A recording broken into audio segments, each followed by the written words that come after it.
હરિઓમ શ્રી રામ અંબજ્ઞ હું પ્રતીકસિંહ શાહ ધાનોરમાં રહું છું.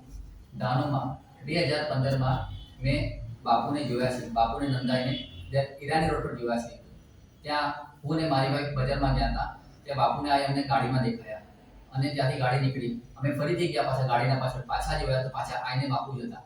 અમે એકબીજા સાથે ચર્ચા કરી. આ તો આઈને બાપુ એટલે અનિરુદ્ધ બાપુ અને નંદાઈ આવી છે કરીને. પણ અમે એમને ધાણોમાં ફર્સ્ટ ટાઈમ જોયા અને અમે એમના વિશે કશું જાણતા નહોતા. અમે પછી અમારા બાજુમાં નીતા બાપી રહે છે. એ ઉપાસનામાં જાય છે. એમના ઘરે બાપુનું બધું સ્થાપના છે. અમે એમને વાત કરી તો એમને અમને કીધું આ તો બાપુને તમે આઈને દર્શન થયા તમને કરીને.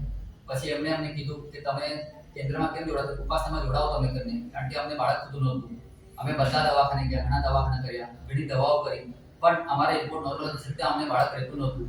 તો ભાભીએ કીધું અમને કે તમે એકવાર કેન્દ્રમાં આવો, બાપુના સામે પ્રાર્થના કરો, બાપુને વિનંતી કરો, બાપુ તમને જરૂર એમનું ફળ આપશે કરીને.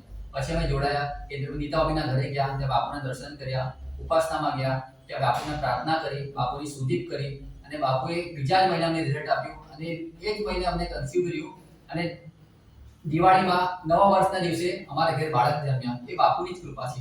એ ફક્ત બાપુ જ કરી શકે, બાપુ સિવાય કોઈ નહીં કરી શક્યું. અને આ જે હતું એ બાપુનો ચમત્કાર જ હતો અમારા માટે, કારણ કે ડોક્ટરે તો કીધું કે તમારું નોર્મલ છે પણ રહેતું નથી, એ તો હવે અમે એના માટે કંઈ નહીં કરી શકીએ. પણ બાપુનો ચમત્કાર અમે જોઈ લીધો અને ત્યારથી અમે બાપુમાં જોડાયા છીએ.